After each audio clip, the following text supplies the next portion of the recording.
Friends, स्वागत है हमारे यूट्यूब चैनल सिविक क्लासेस में। यदि आप हमारे चैनल पर नए हैं तो कृपया हमारे चैनल को सब्सक्राइब कर लीजिए तथा बेल आइकन दबा लीजिए, जिससे आपको जो भी नए वीडियो अपलोड करूंगा आपको टाइम मिल जाया करेगा। चलिए फ्रेंड्स, आज हम बात करेंगे रैखिक समीकरण के जो दो चर वाले रैखिक समीकरण हैं उनको हल करने की विधियों पर चर्चा करेंगे। तो सबसे पहला मेथड जो हमारा है प्रतिस्थापन विधि का आता है। प्रतिस्थापन, दूसरा विलोपन विधि है और एक पंचगुणन विधि है। तीन विधियां हैं हमारे इस समय इस चैप्टर में जो आपको पढ़ने हैं। ठीक है, तो हम सबसे पहले बात करेंगे प्रतिस्थापन विधि के बारे में। प्रतिस्थापन विधि क्या है, मतलब कैसे प्रतिस्थापन विधि का प्रयोग करेंगे किसी क्वेश्चंस में, इस पे आधारित जो है हम बात करने वाले हैं। चलिए, जैसे मान लीजिए एग्जाम्पल हम लेते हैं कि x plus y is equal to 14 and x minus y is equal to, मान लेना कोई नंबर ले लिया 4 ले लिया। ठीक है, तो चलिए इस पे देखते हैं कि इसको प्रतिस्थापन से सॉल्व कैसे करेंगे। तो प्रतिस्थापन विधि का मतलब हुआ कि किसी एक इक्वेशन से या समीकरण से उसके किसी एक वेरिएबल का x का या y का, ठीक है, एक ही फॉर्मेट में वैल्यू फाइंड आउट करने के बाद सेकेंड इक्वेशन में उसमें रख देते हैं। ठीक है, जैसे मान लीजिए कि हमारा ये दो इक्वेशन है, इसमें से क्या करेंगे हम फर्स्ट इक्वेशन से, जैसे x plus y is equal to 14 दिया है तो यहाँ से हम x is equal to 14 minus y कर लेंगे, इसको साइड चेंज कर लेंगे, यानी x की वैल्यू जो है निकाल लिया हमने किसके रूप में, तो y के फॉर्मेट में। अब यही x की वैल्यू सेकेंड इक्वेशन में हम पुट अप कर देंगे, रख देंगे। ठीक है, यानी कि x क्या है, x minus y is equal to 4 है, तो x की जगह हम क्या रखेंगे 14 माइनस वाई, यहाँ पर नोट कर लेंगे 14 माइनस वाई को नोट कर लीजिए इज इक्वल टू 4। अब इसको सॉल्व कर देंगे हम, तो यहाँ पर दोनों माइनस में है y, ये ऐड हो जाएगा, यानी 14 minus 2y is equal to 4, और इसको साइड चेंज कर लेंगे तो minus 2y is equal to 4 minus 14 is equal to, अब इसको माइनस कर देंगे, माइनस 10 हो जाएगा, यानी कि minus 2y is equal to minus 10 हो जाएगा। ठीक है, तो आगे यहाँ से माइनस माइनस कैंसिल हो जाएगा, y इज इक्वल टू 10/2, यानी डिवाइड कर देंगे 5y इज इक्वल टू 5, यानी यहाँ से y की वैल्यू फाइंड आउट हो जाएगी। अब इसी वैल्यू को जो है, अब या तो हम फर्स्ट इक्वेशन में रख लें या सेकेंड इक्वेशन में, या ये जो हम वैल्यू फाइंड किए यहाँ पर कहीं भी रख करके y की वैल्यू हम निकाल सकते हैं। जैसे मान लीजिए यहीं पर रख कर हम निकाल दे रहे हैं, देखिए तो x is equal to 14 minus y. अब 14 कम, इसमें से माइनस वाई की जगह 5 माइनस कर लेना है, तो माइनस 5, यानी x इज इक्वल टू 9। ठीक है, तो यहाँ से इसकी वैल्यू है x और y। इस तरह से हम जो प्रतिस्थापन विधि को सॉल्व करेंगे। चलिए अगला एग्जाम्पल देखते हैं। यहाँ पर दो इक्वेशन दिया हुआ है, इसमें हम जो है एक इक्वेशन से x या y के मान निकाल करके दूसरे इक्वेशन में रखेंगे। प्रतिस्थापन का मेथड होता है। तो अब चलिए इस बार हम दूसरे वाले से स्टार्ट करते हैं रखने वाला कि दूसरा इक्वेशन क्या है, 2x minus 2y is equal to 2। ठीक है, यहाँ से हम वैल्यू निकालेंगे। अब मान लीजिए x की वैल्यू निकाल रहे हैं, तो 2x इज इक्वल टू, ये इधर चला जाएगा तो 2 यहाँ पे पूरा जाएगा, तो माइनस से क्या हो जाएगा प्लस हो जाएगा 2y, यानी x इज इक्वल टू क्या हो जाएगा, तो 2 अपान में चला जाएगा इसके, 2 प्लस 2y अपान 2, या तो इसको भाग दे दीजिए सीधे सीधे दोनों में अलग अलग, इसको भी 2 से काट दीजिए, इसको भी काट दीजिए, तो 2 एक में 2 प्लस y यही बचेगा, यानी x is equal to 1 plus y. ये वाली वैल्यू जो है हमने सेकेंड से निकाला है तो फर्स्ट में रखेंगे, यदि फर्स्ट वाले से निकालेंगे तो सेकेंड में रखेंगे। तो यहाँ से हमने सेकेंड वाली क्वेश्चन से निकाला है, इसलिए हम क्या करेंगे समीकरण 1 में रखेंगे। तो यहाँ वन कर लिख लिया करिएगा कि समीकरण 1 में x बराबर 1 प्लस वाई रखने पर, ठीक है, अब रखने पर कितना इसमें रखेंगे, तो इक्वेशन पर लिख देते हैं 3x plus 4y is equal to 10, यानी कि 3 इंटू x की वैल्यू हम रखेंगे अब यही 1 प्लस वाई, यानी 1 plus y plus 4y is equal to 10। अब मल्टीप्लाई कर लेंगे तो 3 1 जा 3y plus 4y is equal to 10,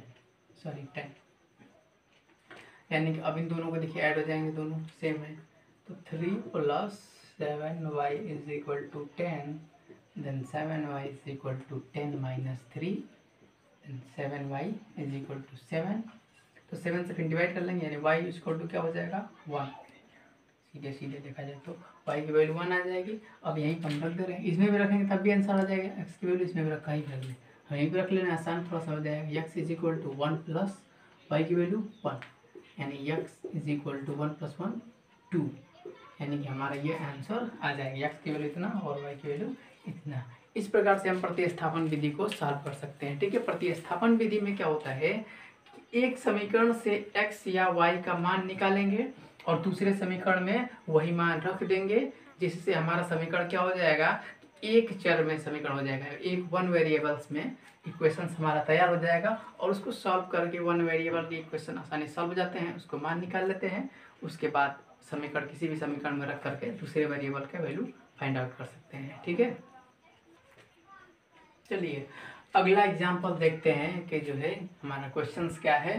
तो अगला एग्जाम्पल फर्स्ट और सेकेंड इक्वेशन दिया है। यदि आपको इस टाइप्स के इक्वेशन दे रहा है तो सबसे पहले आप क्या करिएगा, इस फ्रैक्शन को या तो सिंपल बना लीजिएगा आसानी से, उसके बाद सॉल्व करिएगा, या फिर जो इक्वेशन सिंपल होगा उसके आधार पर सॉल्व करने की कोशिश करिए। जैसे फर्स्ट इक्वेशन वाला क्या दिया है, हमारा सिंपल सा इक्वेशन दिया हुआ है ये वाला। तो s minus t is equal to 3 लिखा है, इसी से हम निकाल लेंगे यस इज इक्वल टू क्या हो जाएगा, तो 3 माइनस टी प्लस टी हो जाएगा, 3 प्लस टी, यानी यस की वैल्यू आ गया 3 प्लस टी। अब इक्वेशन में हम रख देंगे सेकेंड वाले इक्वेशन में। ठीक है, तो यस की जगह हम लिख देंगे 3 plus t upon 3 plus t by 2 is equal to 6। ये हमारा इक्वेशन बन गया वन वेरिएबल्स में। अब इसको हम सॉल्व कर देंगे। तो सबसे पहले दो फ्रैक्शन अलग अलग हैं, इनका हम एलसीएम निकाल करके सॉल्व करेंगे। 3 और 2 का एलसीएम क्या आएगा 6। 3 से डिवाइड करते हैं 6 को, 2 टाइम जाएगा, फिर 2 से ऊपर मल्टीप्लाई कर देते हैं। तो 2 से मल्टीप्लाई करेंगे 3 प्लस टी प्लस, उसके बाद क्या करेंगे हम कि इस 2 से इस 6 को डिवाइड करेंगे, भाग देंगे, तो 2 3 6 3 बढ़ जाएगा, तो 3 से इसमें मल्टीप्लाई कर लेंगे ऊपर वाले टी में। ठीक है, यानी 3 into t is equal to 6। अब हम देखिए यहाँ पर पूरे के पास में 6 है ना, इसको हम इधर लेके जा सकते हैं। अब तो यह डिवाइड में इधर जाकर मल्टीप्लाई हो जाएगा, यानी कि अब इन सबको भी सॉल्व करेंगे तो 2 3 जा 6 प्लस 2t प्लस 3t, ये उधर और इसको इधर मल्टीप्लाई कर लिया करके, यानी 6 इंटू 6। अब इसको सॉल्व करेंगे तो यहाँ 6 प्लस ये दोनों 5t हो जाएगा, और यहाँ पर 36। अब ये 6 को माइनस कर लेंगे तो 5t is equal to 36 minus 6, यानी कि 5t is equal to 30, then t is equal to 30 upon 5। 5 से डिवाइड कर लेंगे इसको 6 टाइम, यानी t की वैल्यू कितनी आ गई 6 आ गया। ठीक है, अब देखिए t की वैल्यू जब आ गया तो हमको जो है s की वैल्यू निकालना एकदम आसान हो गया। x is equal to 3 plus t, यानी कि s is equal to 3 plus 6, यानी s इज इक्वल टू कितना जाएगा 9। t की वैल्यू लिख देंगे, ऐड हो जाएगा, ये हमारा आंसर आ जाएगा s और t के। तो बहुत ही आसान है प्रतिस्थापन विधि। ठीक है, इसको सॉल्व कर देंगे। अब हम बात करेंगे वर्ड प्रॉब्लम क्वेश्चंस पे, कैसे हम जो है वर्ड प्रॉब्लम क्वेश्चंस के इक्वेशन बनाएंगे और सॉल्व करेंगे। इसमें आपको एक बात जरूर ध्यान रखिएगा कि जो भी स्टेटमेंट हमारे दिए होंगे उसको हम लोग मैथमेटिक्स के फॉर्मेट में लिखने की कोशिश करेंगे, तभी हमें इक्वेशन बनाने में आसानी होगी। जैसे मान लीजिए हमें एक क्वेश्चन यहाँ पर लिखा हुआ है, 2 संख्याओं का अंतर 26 है, एक संख्या दूसरी संख्या की 3 गुनी है। ठीक है, तो संख्याओं को ज्ञात कीजिए। तो इसमें 2 स्टेटमेंट आपको दिया हुआ है। पहला स्टेटमेंट कि दोनों संख्याओं का अंतर यानी डिफरेंस दिया हुआ है, और दूसरा स्टेटमेंट में क्या कर रहा है, तो एक संख्या दूसरी संख्या की 3 गुनी है। तो 2 वेरिएबल वाले इक्वेशन में मानना बहुत ही आसान है। जो स्टेटमेंट जो जिन जिन चीज़ों के बारे में बात करता है क्वेश्चंस में, बस 2 ही चीज़ों के बारे में बात करेगा, 2 ही पर आधारित वस्तुओं के, तो उसको आसानी से मान लेंगे। इसमें 2 संख्याओं के बारे में बात कर लिया है, तो दोनों संख्याओं को मान लेंगे, बारी बारी से मान ले, पहली संख्या x और दूसरी को y। तो देखिए हमारा ये एकदम काम आसान हो गया। पहले स्टेटमेंट पर पहले हम ध्यान देते हैं कि 2 संख्याओं का अंतर, यानी x और y का अंतर कितना है 26, ये हुआ हमारा अंतर, मतलब घटाएंगे डिफरेंस। थोड़ी देर के लिए मान लें हम बड़ी वाली संख्या यक्स है, तो यहाँ सीधे सीधे तब यहाँ पर डिफरेंस का साइन हटा के माइनस लगा दीजिए, यानी x minus y is equal to 26। यानी अगला स्टेटमेंट कर रहा है एक संख्या दूसरी संख्या के 3 गुनी है, यानी कि जो फर्स्ट संख्या है सेकेंड वाली संख्या की क्या है 3 गुनी है। 3 गुनी सेकेंड संख्या बराबर फर्स्ट नंबर, यानी फर्स्ट नंबर हमारा x is equal to 3 into y, यानी यहाँ से भी हमारा इक्वेशन बन गया x minus 3y is equal to 0, या x is equal to y, ये भी क्वेश्चन ये यहाँ मान लीजिए, यहीं मान लीजिए, ठीक है। ये हमारा इक्वेशन बन करके तैयार हो जाएगा। इक्वेशंस बनाने कैसे हैं हमें बस उन्हीं बातों पे चर्चा करना है। जैसे कभी कभी स्टेटमेंट ऐसे कभी कर दे कि दो संख्याओं का योगफल, तो जाहिर सी बात है योगफल मतलब दो संख्याओं को जोड़ना है, x और y को ऐड करके जो भी मान दिया उसको नोट कर लेंगे, ठीक है। तो पहले हम इस क्वेश्चन पे चर्चा करते हैं। पहला स्टेटमेंट हमारा बोला दो संख्याओं का अंतर 26 है, तो दो संख्याओं का हमने अंतर लिखा बराबर 26, और एक संख्या दूसरी संख्या की 3 गुनी, यानी एक संख्या फर्स्ट वाली संख्या सेकेंड वाली संख्या के 3 टाइम है, 3 गुनी। एकदम जो स्टेटमेंट कर उसको स्टेटमेंट लिख लीजिए एकदम आसानी से। जैसे मान लीजिए दो इक्वेशन हमें मिल गए, यानी x minus 3y is equal to 0, equation number second. अब इन दोनों को हम सॉल्व कर लेंगे।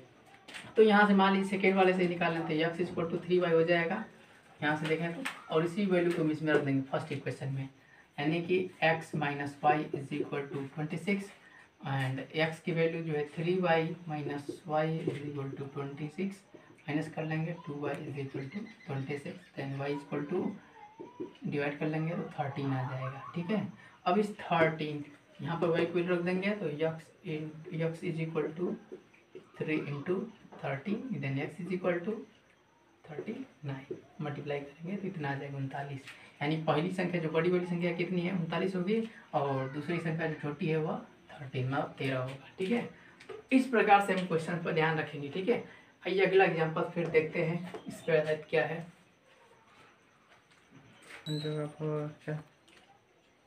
देखिए अगला एग्जांपल हम क्वेश्चन है हमारा, दो संपूरक कोणों में बड़ा कोण छोटे कोण से 18 डिग्री अधिक है तो उन्हें ज्ञात कीजिए। अब हम बात करेंगे, जैसे देखिए इसमें स्टेटमेंट हमें एक ही दिख रहा है, तो आप सोचेंगे कि कैसे दो स्टेटमेंट कैसे कंडीशन। तो आपको सबसे ज़रूरी बात, कुछ चीज़ें जो है होती हैं लेकिन आपको तभी समझ में आएगा जब आपको पहले से पता रहेगा। जैसे मान लीजिए इसमें जो ये जो शब्द बोला है संपूरक कोण, ठीक है, तो पहला स्टेटमेंट हमारा इस संपूरक कोण से ही तय हो जाएगा कि संपूरक कोण में कभी भी किसी संपूरक कोण आखिर किसे कहते हैं पहले ये जानना चाहिए। तो संपूरक कोण क्या होता है, तो किन्हीं भी दो कोणों का योग यदि 180 अंश होता है तो वे दोनों कोण एक दूसरे के संपूरक कोण कहलाते हैं। तो जैसे मान लीजिए हमको दो कोण लेने, पहले तो इक्वेशन में दो ही कोण लेना है, एक तो बड़ा रहेगा एक छोटा कोण रहेगा। तो हम मान लेंगे पहले सीधे सीधे कि बड़ा कोण x और मान लिया कि छोटा कोण बराबर y। तो आपको सबसे पहले यहाँ पर शब्द जो लिखा हुआ है संपूरक, तो संपूरक से ही आपको मालूम चल जाना चाहिए कि दोनों कोणों का योग क्या होगा, योगफल 180 के बराबर, 180 डिग्री मान लीजिए। इक्वेशन नंबर फर्स्ट यहाँ मिल गया। सेकेंड इक्वेशन कहाँ मिलेगा, तो इसी स्टेटमेंट में बोला है कि बड़ा वाला कोण छोटे वाले कोण से 18 डिग्री अधिक है, यानी कि बड़ा वाला कोण बराबर किसके होगा, बड़ा वाला कोण छोटा प्लस 18 है, यानी कि छोटा में यदि 18 जोड़ दें तब बड़ा के बराबर होगा वो, यानी बड़ा कोण x इज इक्वल टू छोटा वाला कोण y प्लस 18। इसको इधर लेकर चले आइए, या फिर आगे आपको प्रतिस्थापन जब हल करना ही है तो क्यों इक्वेशंस को और ज़्यादा बनाने से अच्छा सीधे यहीं पर हम काम स्टार्ट करते हैं यहीं से। तो इक्वेशन नंबर सेकेंड मान लीजिए इसकी वैल्यू जो है फर्स्ट में रख देंगे, यानी कि x plus y is equal to 180, x की वैल्यू यहाँ से रख दीजिए यहाँ पे, तो y प्लस 18। तो यहीं से हम क्या करेंगे कि x की वैल्यू जो है y के फॉर्मेट वाली में इस फर्स्ट इक्वेशन में रख देंगे। सीधे सीधे चलिए देखते हैं यहाँ पे, तो x प्लस वाई बराबर 180 डिग्री है, तो x की जगह पर हम चलिए लिख ही देते हैं x plus y is equal to 180, x की वैल्यू ये वाली नोट कर लेंगे तो y प्लस 18 प्लस y इज इक्वल टू 180, वो ये दोनों ऐड हो जाएंगे तो 2y plus 18 is equal to 180, और इसको माइनस करेंगे ले जा करके, तो 2y is equal to 180 minus 18, और यहाँ से माइनस कर लेंगे तो 2y इज इक्वल टू कितना आ जाएगा, तो 162, ठीक है। उसके बाद जो है y इज इक्वल टू 2 से डिवाइड कर लेंगे, 162 अपॉन 2 28, ठीक है, यानी y इज इक्वल टू 81, यानी कि छोटे वाले कोड y मतलब छोटा वाला कोड है ना, तो इसका माना गया 81, देन यहाँ पर वैल्यू रख देंगे, तो x is equal to y plus 18, यानी x is equal to y plus 18, अरे y की जगह वैल्यू रख देंगे आप, कितना 81 प्लस 18, यानी कि x is equal to add कर देंगे 9 या 99, ये हमारा जो है आंसर हो जाएगा। बड़ा वाला कोड 99 डिग्री और छोटा वाला कोड 81 डिग्री, ठीक है। तो हमें क्वेश्चंस में ध्यान रखने हैं कि जो है क्वेश्चंस को स्टेटमेंट जो भी देंगे उस स्टेटमेंट को हम मैथ्स के लैंग्वेज में लिखने की कोशिश करेंगे। जैसे हमने लिखा बड़ा कोड छोटे कोड से 18 अधिक है, यदि ऐसे बोलता कि बड़ा कोड छोटे कोड से 18 कम है तो माइनस कर देते, यदि कहता छोटे का 2 गुना है तो 2 गुणे छोटा कोड कर देता, ठीक है। तो इस प्रकार से हम जो क्वेश्चंस को तैयार करेंगे और वहाँ पे वैल्यू रख देंगे, ठीक है। इजी